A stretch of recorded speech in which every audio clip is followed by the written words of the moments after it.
2 a.m. My daughter knocked on the door. Her husband emptied the account and ran with his mistress. The sound of that pounding on my door ripped through the silence of the night like a blade. I hadn't been asleep. Sleep hadn't come easily to me since my husband Daniel's death 8 years earlier. Nights were long, heavy, and restless, and silence had become my only companion. But that night something felt different. The knock was sharp, urgent, almost desperate. My years working inside courtrooms as a bailiff had taught me that nothing good ever arrived at your doorstep at such an hour. If you're watching this, subscribe and let me know where you're watching from. This story gets much more intense, and I'd love to hear your thoughts in the comments below. Through the peephole, I saw the faint glow of the porch light brushing across a face I knew instantly. My daughter, Clara. Her makeup was smeared, black streaks running down her cheeks like rivers after rain, her eyes swollen, her body trembling so violently that even the distorted glass couldn't hide it. My heart sank before my mind could even catch up. I yanked the door open, and she collapsed straight into my arms. "Mom!" she sobbed, her voice raw, broken, almost unrecognizable. "Ethan, he's gone. He took everything. All the money. Every account. He's been planning it for months." Her words broke apart into gasps, tears spilling harder, until her whole body shook against me. I wrapped my arms tightly around her, pressing her head against my shoulder as I fought to steady my own racing heart. I wasn't surprised. It hurt. God, it hurt. But I wasn't surprised. The first day Clara had brought Ethan home 5 years earlier, I had felt something off beneath his charming smile and polished words. He had all the signs I had seen 100 times in my courtroom. The too perfect confidence, the evasive answers about his past, the kind of charisma that hid shadows behind it. I had hoped I was wrong. I wanted to believe for Clara's sake. But I had been waiting for this night. "Come in," I whispered, guiding her inside, settling her trembling body onto the living room couch. "Tell me everything, Clara. Every detail." Her voice shook as she explained, words tumbling out between sobs. She had returned home earlier than expected from her business trip, only to find the drawers emptied, Ethan's clothes gone, his things vanished as if he had never lived there. When she checked their accounts, every balance stared back at her in cruel zeros. On the counter, she found only a cold, printed note. In it, Ethan wrote that he had found someone who truly understood him, and had decided to move on to a new chapter. Clara's hands trembled as she described how his assistant, Vanessa, had also disappeared from her job the same day. Her voice cracked. "I trusted him with everything, Mom. The house, the investments, even Dad's inheritance. It's all gone. Every single thing." I sat there, silent, my hand resting on her shoulder, my chest burning with anger I had no room to show. I let her spill out every fragment, because I knew once her words slowed, she would need something more solid than comfort. When her sobs finally softened into shaky breaths, I stood without a word and walked toward my bedroom. Behind the row of everyday clothes in my closet hung the uniform I had not planned to wear again until Monday. Navy blue tactical pants, the crisp light shirt with the county emblem, the polished boots, and finally, my badge. I changed slowly, deliberately, each piece of fabric pulling me back into a role that meant order in the middle of chaos. Not because I was officially on duty, but because tonight I needed to remind myself and show Clara that I still understood how the system worked, how justice moved when you knew where to push it. When I returned to the living room, Clara's tear-streaked face lifted. For a second, confusion cut through her despair. "Mom, why are you in uniform?" I didn't answer right away. Instead, I picked up the phone, dialing a number etched into my memory. When the line picked up, I spoke calmly, firmly. "Michael, it's Anna Mitchell. I need you to activate the plan." "Yes, now." "Full protocol. I'll bring the file at 7.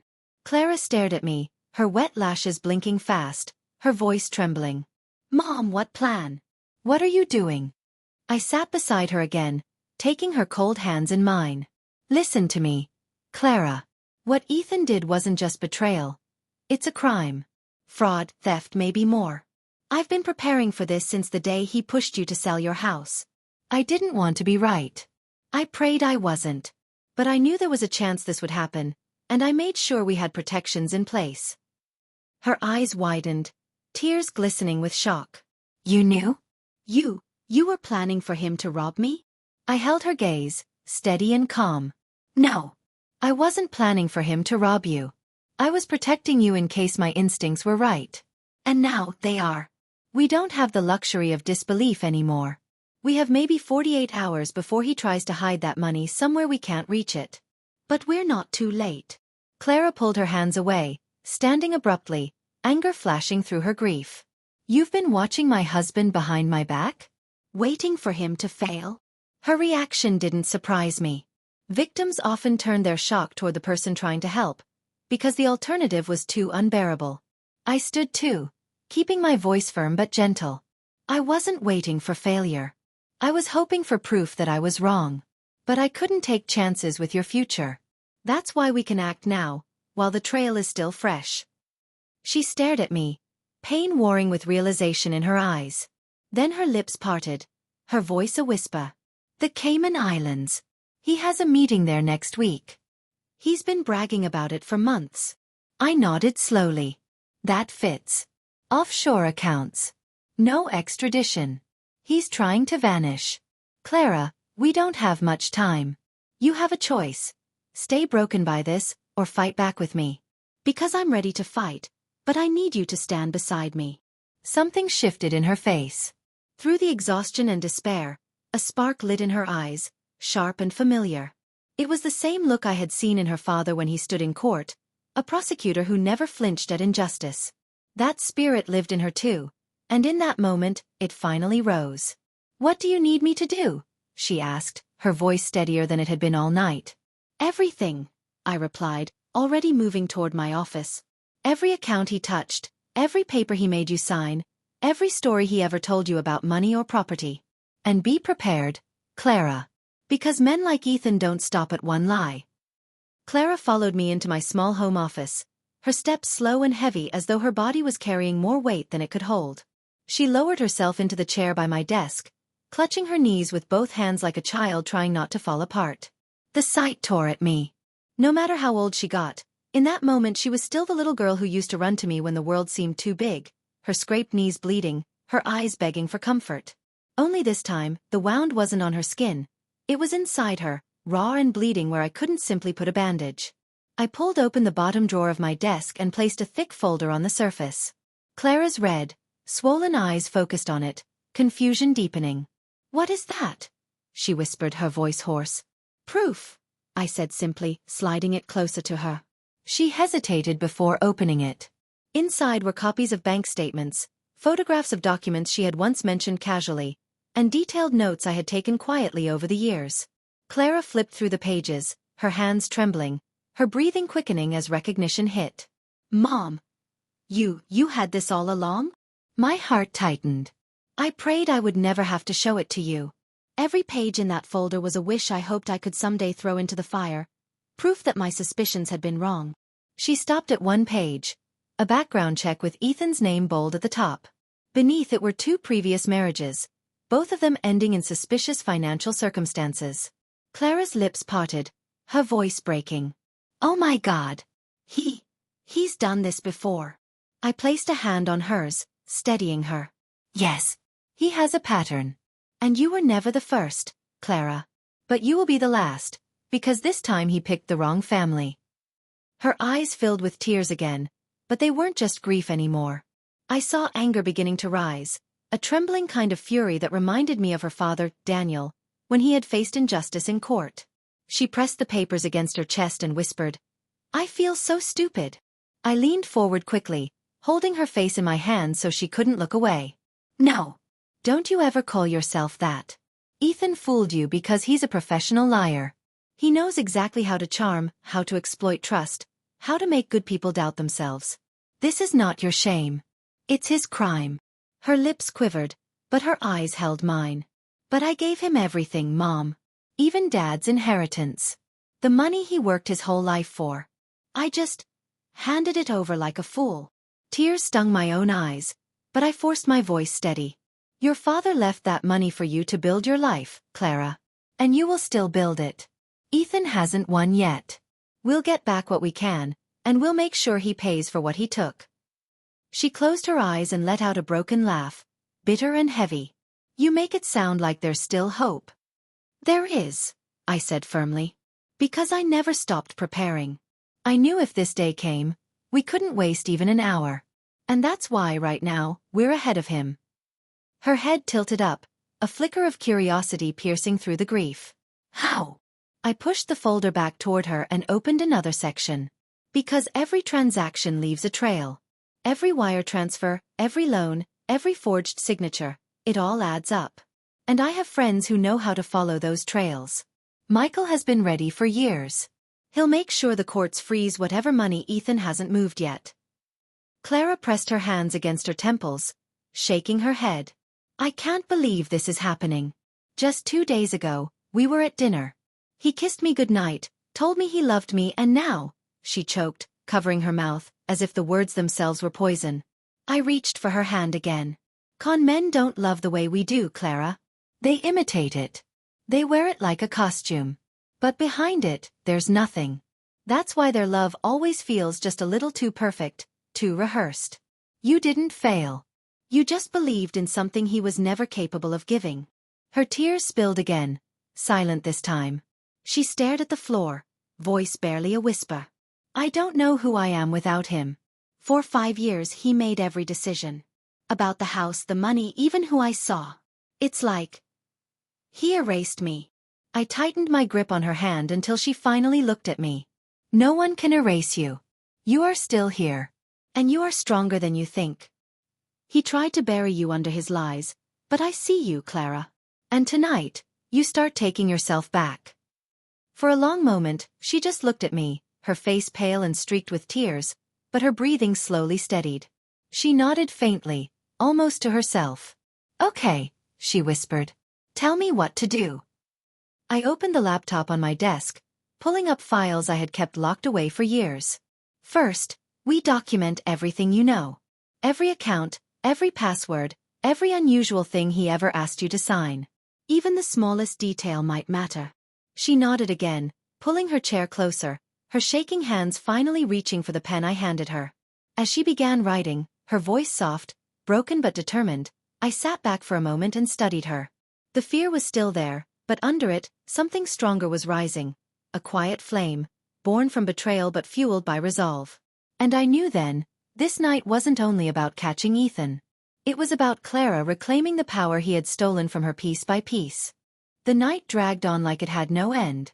The clock on the wall ticked past 3, then closer to 4, but Clara and I stayed at the desk, paper scattered everywhere, our cups of coffee growing cold.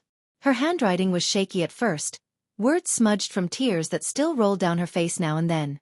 But as the minutes passed, her hand steadied, her voice found rhythm. She listed every bank account she could remember, passwords she had shared, details about the inheritance, even conversations where Ethan had convinced her to sign documents she didn't fully understand. Each memory cut her like glass, but she kept pushing. Why didn't I notice? She muttered under her breath, flipping through a statement she barely recognized. He said this was for tax purposes, and I just signed it. Her voice cracked with shame. I leaned closer, placing a hand on her shoulder. Because you trusted your husband, Clara. That isn't a crime. The crime is his. Don't carry what belongs to him. Her eyes welled again, but she didn't stop writing. After a while, she glanced up at me. You were right about him. All along. And I hated you for it. The honesty in her voice was sharp, and for a second, I felt the sting of those words. I remembered the arguments, me questioning Ethan's sudden wealth, his evasive answers, his pressure to merge all finances. Clara had defended him fiercely, telling me I was paranoid, jealous, unable to move on after her father's death. Now she sat before me, broken and betrayed, realizing I hadn't been blind. I didn't want to be right, I told her softly. Every time I saw that smile of his, I begged myself to stop doubting. I prayed I was wrong. Because all I wanted was for you to be happy. Her chin trembled, guilt flashing in her eyes. I pushed you away. I chose him over you. And now? She covered her face with both hands, sobs shaking her shoulders. I reached across the desk and pulled her hands down gently. Listen to me. You are my daughter. There is nothing you could do to make me stop standing by you. Not then, not now, not ever. Do you hear me? Her tears spilled harder as she whispered, I'm sorry, Mom. I brushed her hair back from her damp face, holding her gaze. Don't apologize for being lied to.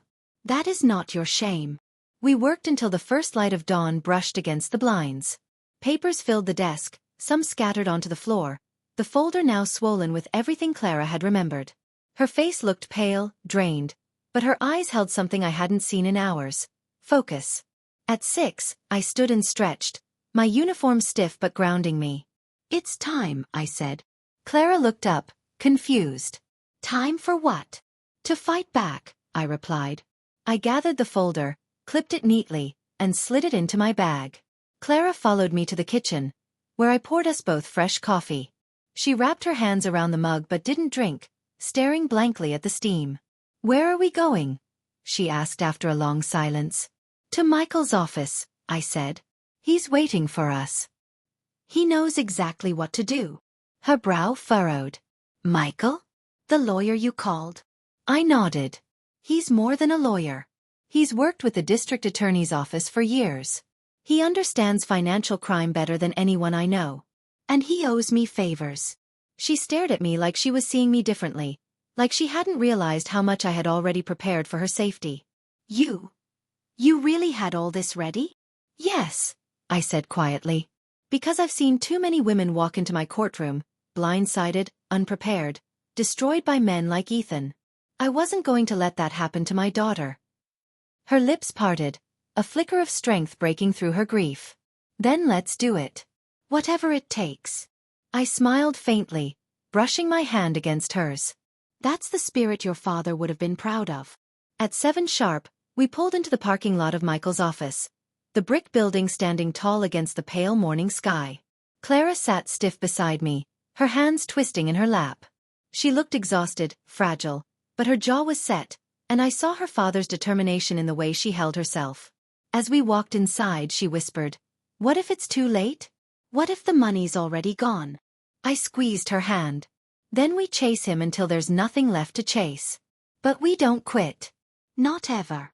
The receptionist guided us to the conference room.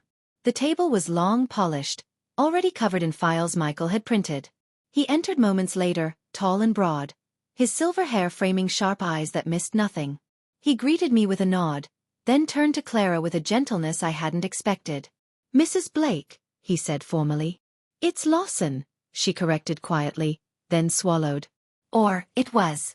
I don't even know anymore." Michael offered a small nod of respect, then gestured to the documents spread across the table. "Let's start from the beginning. We're going to piece this together, step by step. And I promise you, this man will not get away with what he's done." Clara sat down slowly, her fingers brushing over the stack of papers, her breath unsteady. For the first time all night, I saw her straighten her back, her grief twisting into resolve. This was just the beginning. The conference room was quiet except for the faint hum of the air conditioner. Clara sat across from Michael, her hands clenched together so tightly her knuckles turned white. She looked like a woman trying to hold herself from crumbling, and I knew this room would be another battlefield for her. Only this time, the fight wasn't against Ethan, but against the truth. Michael adjusted his glasses, studying the documents spread across the polished wood table. His voice was steady, professional, but not cold. "Clara, from what your mother provided, along with the bank alerts we've already triggered, we estimate Ethan has taken about $250,000 from your accounts and assets. That includes joint accounts, your personal inheritance, and..." He paused, sliding one paper across the table toward her. "A home equity line of credit on your house. About $120,000. Clara's face drained of color. She grabbed the document, scanning the lines until her eyes landed on the signature at the bottom. "That's not mine," she whispered, her voice trembling. "It looks like my name, but it's not how I sign. The R is wrong. The loop is missing." Her breathing quickened. "He forged my signature." Michael gave a small nod. "Yes. It's forgery, and it will go into the charges we build. But the good news is, it strengthens your case. We can use it to reverse the loan and protect your house." Clara's eyes filled again, but this time with fury more than sorrow. She dropped the paper on the table like it burned. "I lived with him. I trusted him. And all this time, he was planning this?" Her voice broke, and she pressed her palms against her face, muffling a sob. I moved beside her, resting a hand on her back. Breathe. Clara. Don't let his lies break you further. Michael leaned forward slightly, his voice calm but firm. I know this is overwhelming. But understand, this isn't just a betrayal. It's a crime, and one that can be traced. The transactions are recent. That means most of the money can still be frozen. In fact, he checked his tablet, scrolling quickly. One wire transfer to a Cayman account was stopped this morning. $86,000, recovered within minutes of it leaving. Clara's head shot up, her lips parting in disbelief. Recovered? Already? Yes, Michael confirmed. Because your mother activated the protocol immediately. That's why we still have leverage. Timing is everything in cases like this. Clara turned to me, her expression shifting between gratitude and hurt. So you really did plan all this behind my back? For 3 years. Her words cut sharper than I wanted to admit, but I kept my voice steady. I wasn't planning against you, Clara. I was planning for you. If I had told you 3 years ago that Ethan might try to steal from you, would you have believed me? Her silence was answer enough. She looked away, shame flickering across her face. Michael cleared his throat, redirecting gently. Clara, I know this feels like a nightmare. But you're not alone in it. We've already filed freeze orders, fraud alerts, and we have law enforcement watching. Ethan doesn't know it yet, but his window is closing fast. Clara stared at him, then down at the papers again. Her voice was soft, almost broken. He said he loved me. Every night. Every morning. Was it all a lie? The question hung in the air. Heavy, painful. I squeezed her hand. He loved control, Clara. Not you. What he gave you wasn't love. It was a mask. Real love doesn't steal from you, doesn't erase you, doesn't leave you at 2 in the morning crying on your mother's doorstep. Tears slid silently down her cheeks, but she nodded, as if some part of her finally believed me. Michael leaned back, his eyes narrowing with focus. We also need to think ahead. Ethan is scheduled for a trip to the Cayman Islands next week. That lines up with the attempted wire transfer. He likely has plans to vanish, maybe with the help of his assistant. If we move quickly, we can intercept him before he disappears. Clara's mouth trembled. So he really was leaving me for her. Vanessa. Her voice cracked around the name. Michael shook his head. Maybe. Or maybe she was just a tool. Another part of his plan. Men like Ethan rarely build true partnerships. They use people. And then they discard them. Clara lowered her gaze, her hands gripping the edge of the table until her nails dug into the wood. He discarded me, she whispered. I leaned close, forcing her to meet my eyes. No. He betrayed you. But you are still here, Clara. And this time, he doesn't get to walk away free. She looked at me, her lips quivering, but for the first time since the night began, I saw something solid in her eyes. Not just grief. Not just shock. A fire. Small but growing. Michael gathered the documents neatly, stacking them in order. We'll prepare an arrest warrant. But first, we need to know everything.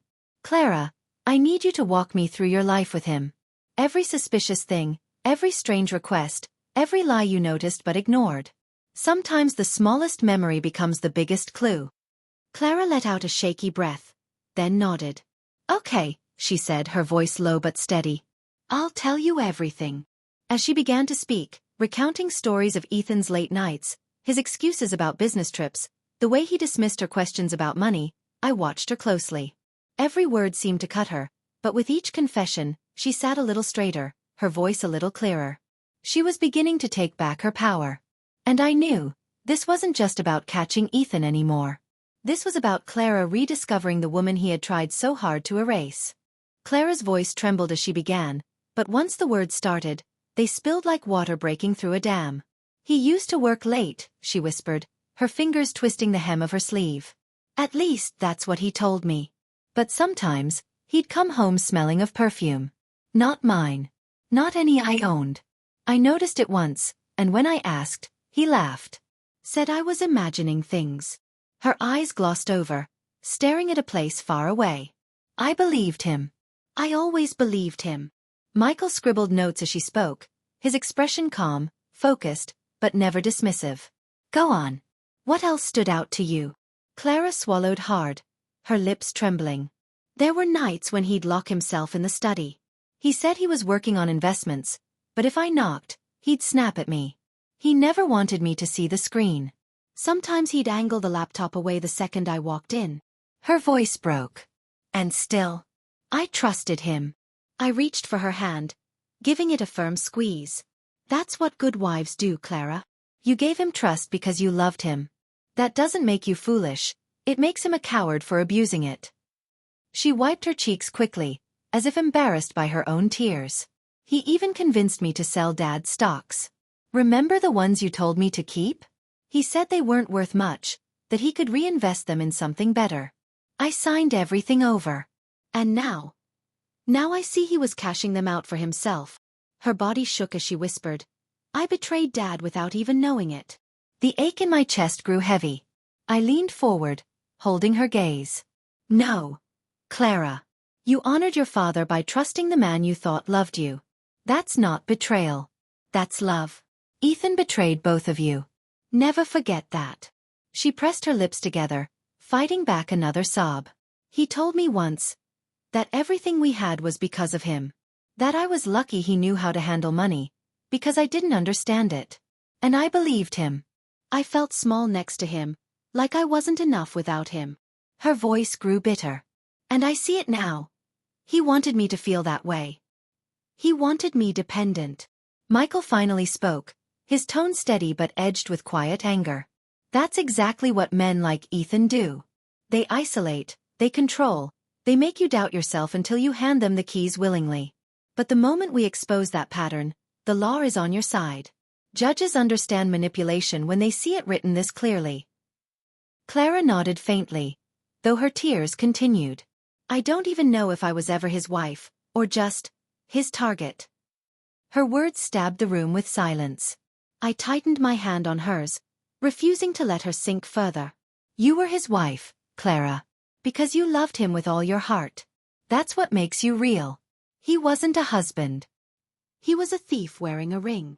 For a long moment, she just looked at me, her face twisted with grief and anger. Then she whispered, I want him to pay, Mom. Not just legally. I want him to feel what I feel. To know what it's like to be stripped bare. I met her eyes, steady and strong. And he will. But we do it the right way. With proof, with law, with truth. That's how we make sure he can't hurt anyone else. Michael nodded in agreement. Your mother's right. Ethan's arrogance will be his downfall. Men like him always think they're smarter than the system. But arrogance leaves trails. And we're already following them. Clara leaned back in her chair, covering her face with both hands. Her voice was muffled. I keep remembering little things now. The way he'd get defensive whenever I asked about work trips. The way he'd smile at me like I was a child, patting my hand, telling me not to worry my pretty head about numbers. And every time I felt small, invisible. Her shoulders shook, but her voice hardened. I don't want to feel invisible anymore. I reached across, brushing her hair back gently. Then don't. From this moment on, you stand taller. You speak louder. You stop apologizing for trusting the wrong man, and you start reclaiming the woman he tried to bury. Her hands slowly lowered from her face, her eyes red but shining with something sharper. Do you really think I can? Yes, I said firmly. Because I see her already. She's sitting right here. The silence stretched, filled only by Clara's trembling breaths. Then, slowly, she sat straighter, lifting her chin. For the first time that night, I saw not just my broken daughter, but the woman beneath, the one Ethan had tried to erase. Michael cleared his throat softly, bringing us back to the task. Clara, you've given me enough for a strong case already. But now we need to act fast. Ethan doesn't know yet that we've frozen part of his money. The second he finds out, he'll panic. That panic will make him sloppy. And that's when we catch him. Clara's jaw tightened. So what do we do? Michael leaned forward, his eyes sharp. We set a trap. The words hung heavy in the air, but I saw Clara's eyes flicker with something new, resolve. The word trap hung in the air like a spark waiting to ignite.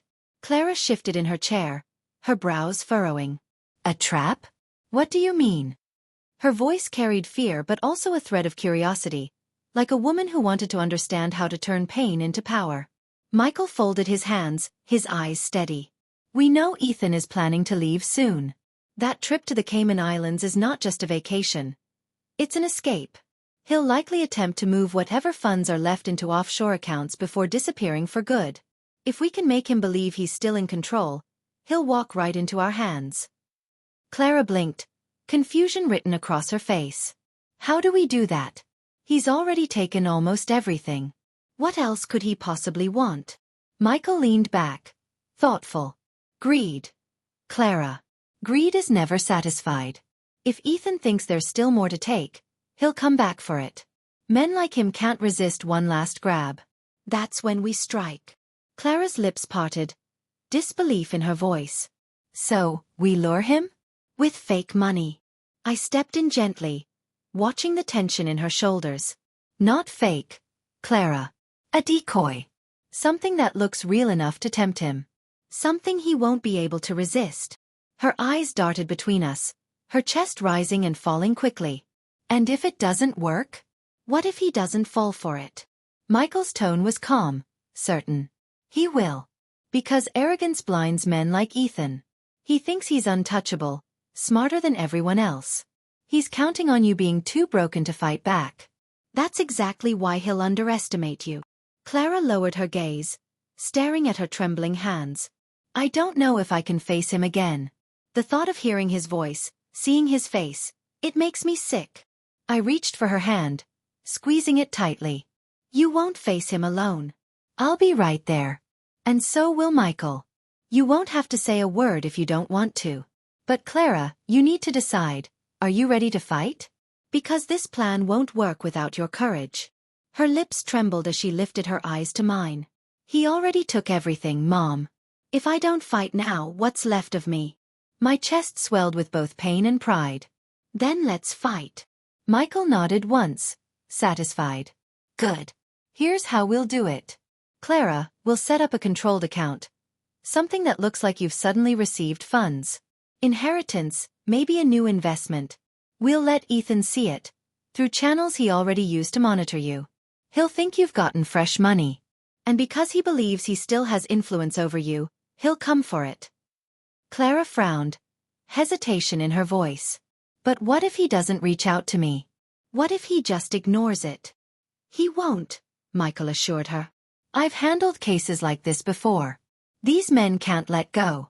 They thrive on control. The second he suspects you have something new, his greed will drag him back to you. And when he comes, we'll be ready. The silence stretched, heavy with the weight of the plan. Clara swallowed hard, then whispered. And what happens when he shows up? Michael's jaw tightened. We'll have law enforcement watching. As soon as he makes his move, whether it's trying to access the funds or showing up in person, we'll catch him. With proof. Enough to charge him with theft, forgery, fraud, and more. He won't walk away this time. Clara leaned back, her shoulders slumping, her face pale. It sounds so simple when you say it. But for me, he was my husband. My life. I don't even know how to look at him and not break. I leaned closer, brushing her cheek with my hand. Because this time, you won't be looking at your husband. You'll be looking at the man who stole from you, who betrayed you, who tried to erase you. And you'll know that the woman sitting across from him is stronger than he ever imagined. Her lips trembled, but a small nod followed. Okay. I'll do it. Michael gathered the papers neatly, his movements precise. Then we move fast. I'll have the account set up by tomorrow. Clara, all you have to do is act normal. No sudden moves, no signs that you know what he's done. Let him believe you're still vulnerable. The more convinced he is, the quicker he'll walk into the trap. Clara exhaled slowly, as if releasing years of suffocating fear. Normal, she whispered. I can try. I placed my arm around her shoulders, pulling her close. Not try, Clara. Do. You've already made it this far. That's strength in you. It's real. You just need to believe it now. Her head rested lightly against my shoulder, her body trembling, but in her eyes, I saw a spark flicker. The beginning of something stronger than despair. For the first time since she had knocked on my door in the dead of night, I felt it too. Hope. But deep inside, a quiet fear lingered. Because while I trusted Michael's plan, I also knew Ethan. His kind never gave up quietly. And when the trap was set, he wouldn't just take the bait. He'd come back like a storm. And storms always left damage. The next 24 hours passed in a blur. Clara stayed at my house, too afraid to go back to the home that still smelled of Ethan's cologne, still carried his fingerprints on every surface. I didn't push her. I let her move slowly, the way a wounded animal does when it isn't sure if the world outside is safe again. But her silence spoke louder than any words. She would sit at the kitchen table with her coffee untouched, her eyes lost somewhere far away. Sometimes I caught her staring at her wedding ring, twisting it round and round on her finger, until finally, late that night, she slipped it off and set it on the counter. The sound of the small metal band hitting the wood echoed through the room like a final goodbye. I walked over and laid my hand on hers. "That ring doesn't define you anymore," I said softly. Her lips trembled, but she nodded. "It feels like it never meant anything at all." I wanted to tell her it had meant something, because she had meant it.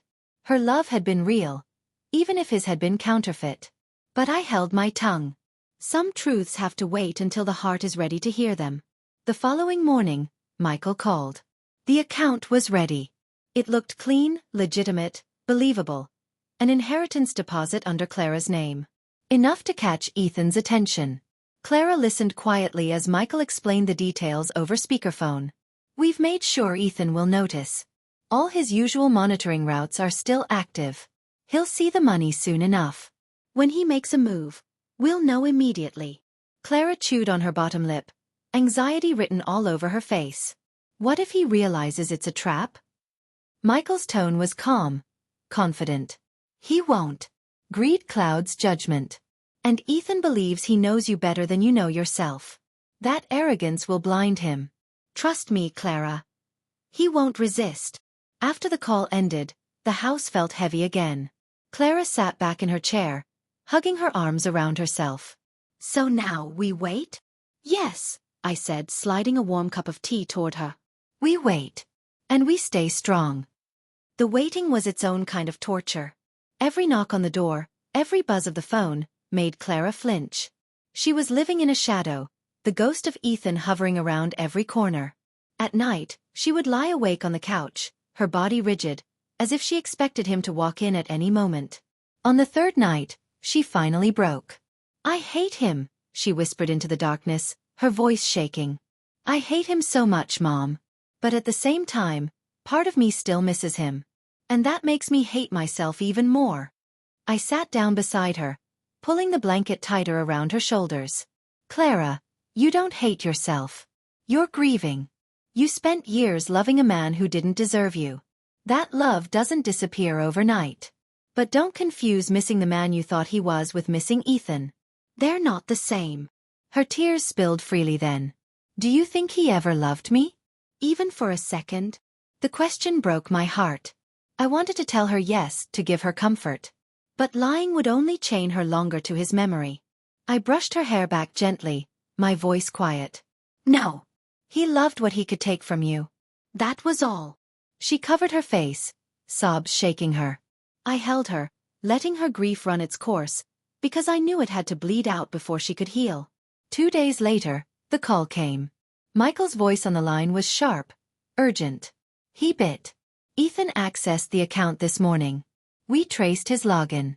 He's planning to make a withdrawal within the next 48 hours. He's circling back." Clara's eyes widened, her body stiffening as she listened. "He's coming back here?" "Not yet," Michael said. "But soon.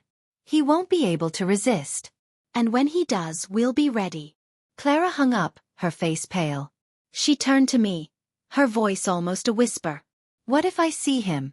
What if he looks at me and I fall apart all over again?" I took her hands in mine, holding them firmly. "Then you look back at him and remember every tear, every lie, every dollar he stole. You don't see your husband, Clara. You see the man who broke into your life and thought he could walk away without consequence. And you remind yourself, you're stronger now." Her breath shook, but she nodded, determination flickering behind her fear. That night, as I watched her sleep on the couch, the glow of the streetlight falling across her tear-streaked face, I felt a heaviness settle in my chest. We had set the trap. We were waiting for the storm to break. But deep down, I knew, when Ethan finally showed his face, he wouldn't come quietly. And my greatest fear wasn't just whether we'd catch him. It was whether Clara's heart would survive seeing the man she once loved stripped bare as the criminal he truly was. The morning Ethan returned began like any other. The sun broke through the curtains, warm light spilling across the floor, but inside the house the air felt heavy, thick with tension. Clara barely touched her breakfast. Her fork scraped against the plate as she pushed eggs around, her hands trembling. "I can't do this," she whispered, her voice cracking. I reached across the table, steadying her hand. "Yes, you can.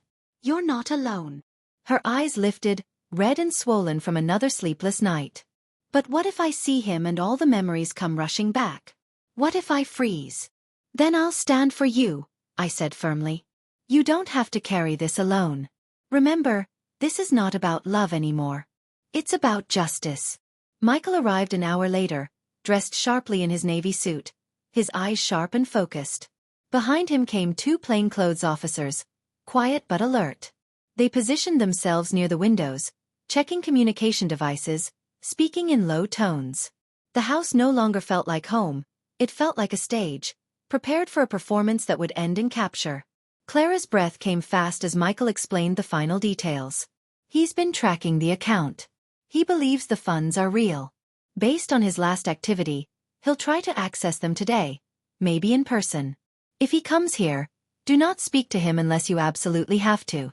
The officers will handle the rest." Clara nodded faintly, her face pale. "And if he doesn't come?" "Then he'll try electronically.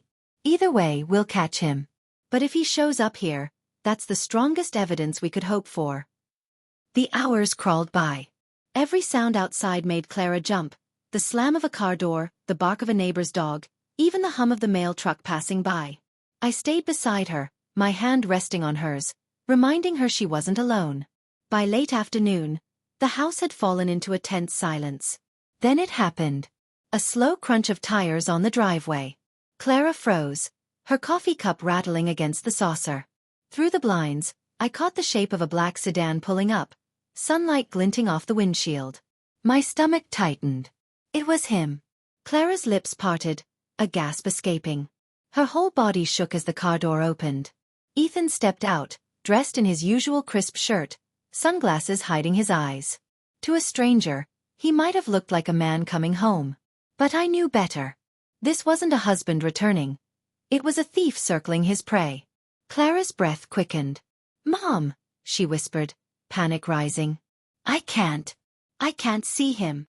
I cupped her face, forcing her to look at me. "Yes, you can. And when you do, don't see your husband. See the man who stole your father's legacy, who emptied your life without hesitation. Don't give him the power to be anything more than what he is." Tears filled her eyes, but she nodded. The knock on the door was soft at first, then firmer. Michael gave a quick nod to the officers, who moved into position. My hand tightened around Clara's as I opened the door. Ethan stood there, removing his sunglasses with that same charming smile I had despised from the moment I first saw it. "Anna," he said smoothly, as if nothing had happened. "Where's Clara? We need to talk." His calm tone made bile rise in my throat. He spoke like he hadn't stolen everything, like he wasn't standing on the edge of handcuffs in prison.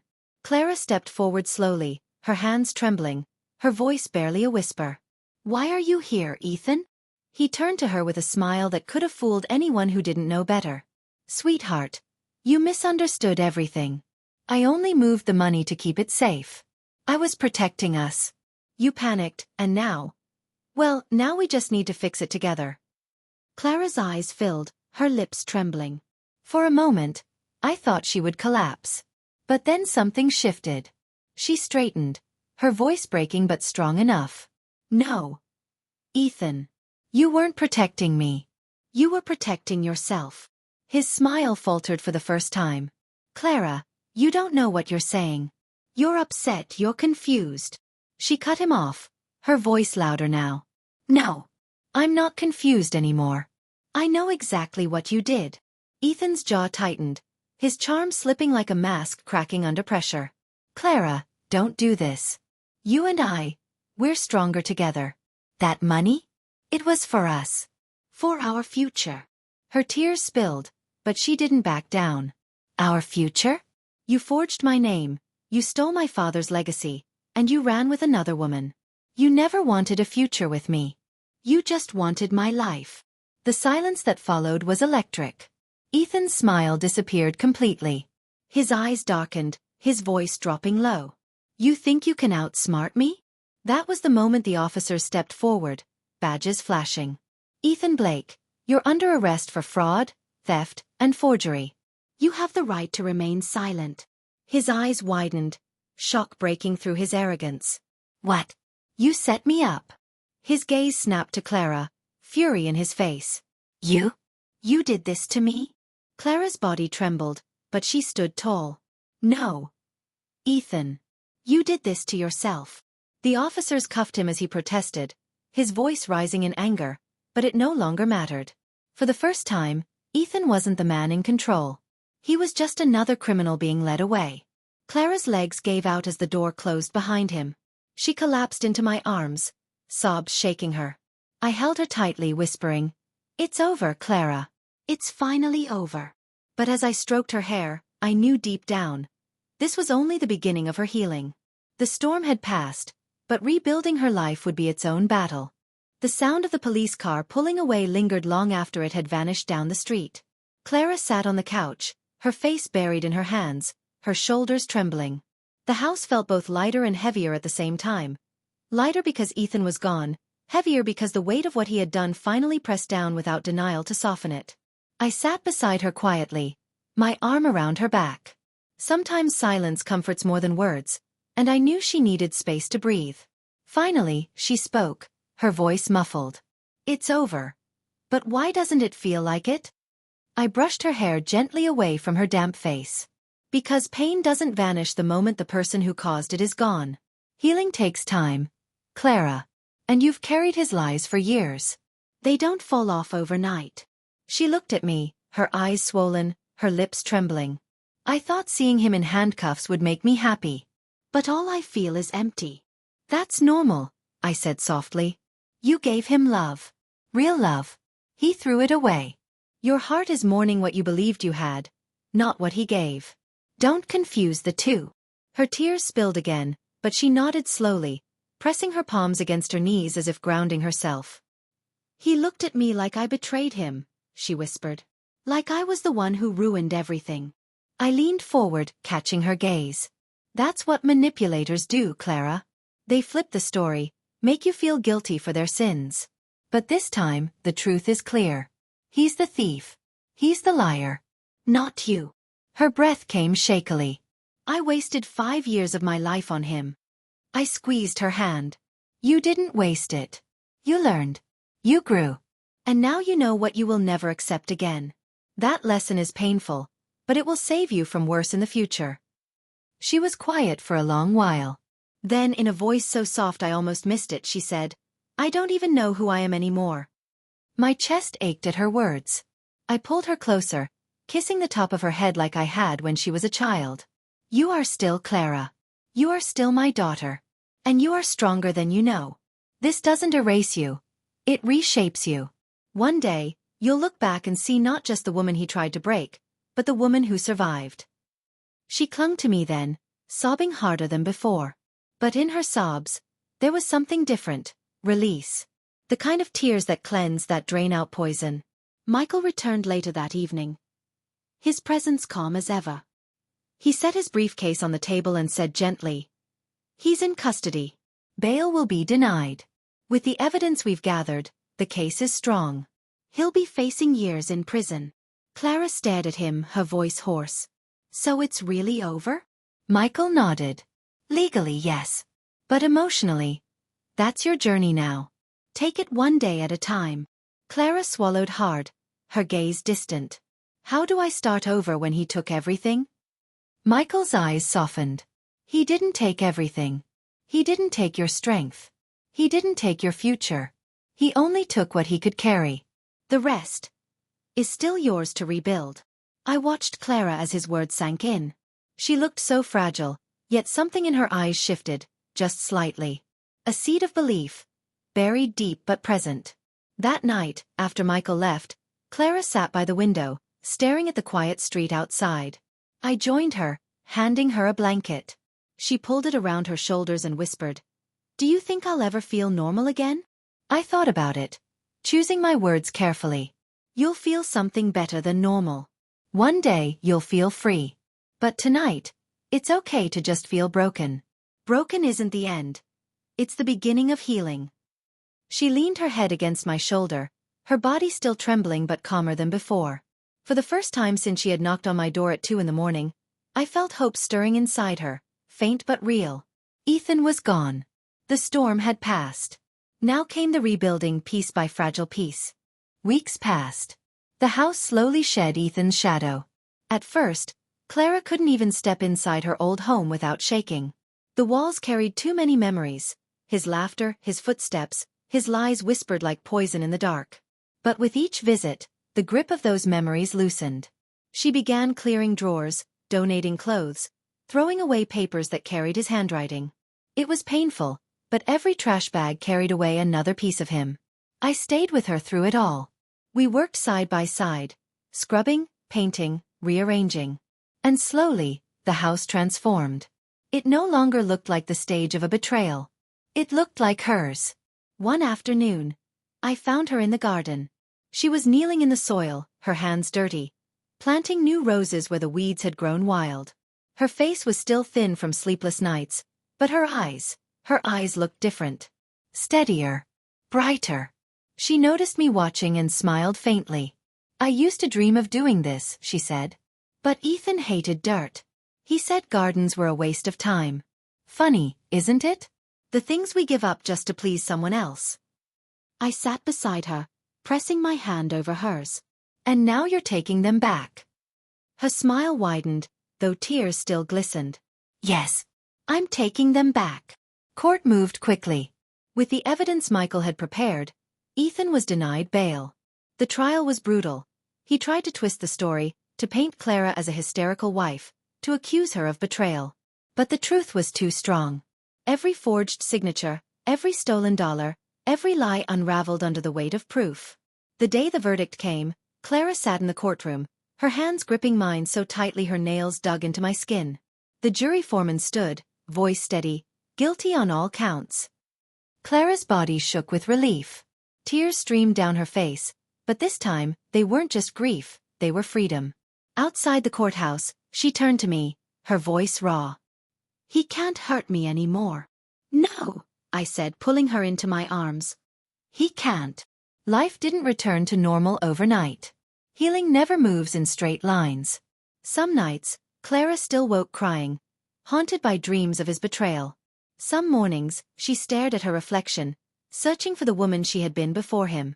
But little by little she rebuilt. She returned to her old job, walking into the office with her head high. She reconnected with friends she hadn't seen in years, people Ethan had pushed away. She laughed again, hesitant at first, then fuller, freer. One evening, she and I sat on her porch, watching the sunset. The sky was painted in soft pinks and oranges, and for the first time in a long time, peace settled over her face. "You know what hurts the most?" she said quietly. "Not the money. Not even the lies. It's that I almost lost myself. I stopped being me just to keep him happy. That's the part I'll never forgive." I squeezed her hand, my voice firm but gentle. "And that's the part you'll never let happen again. That's the lesson you carry. Love should never erase you, Clara. Real love makes you more of yourself, not less." She turned to me, her eyes shining. "Then maybe one day, I'll try again. Not soon but someday. And this time, I'll know the difference." I smiled, brushing her hair from her face. "Yes, you will. Because you've walked through fire, and you came out stronger. No one can take that strength from you now." As the sun dipped below the horizon, Clara leaned against my shoulder, her voice soft but sure. "He took so much from me, Mom. But he didn't win. Because I'm still here." And in that moment, I knew she was right. Ethan had stolen money, time, trust, But he hadn't stolen her soul. She had survived the storm, and she was rising again. The lesson was clear, one I hoped every woman would remember. Never hand over your worth to someone else. Trust can be broken, money can be stolen, but strength, the strength to rebuild, lives inside you. And no one, no matter how cunning, can take that away.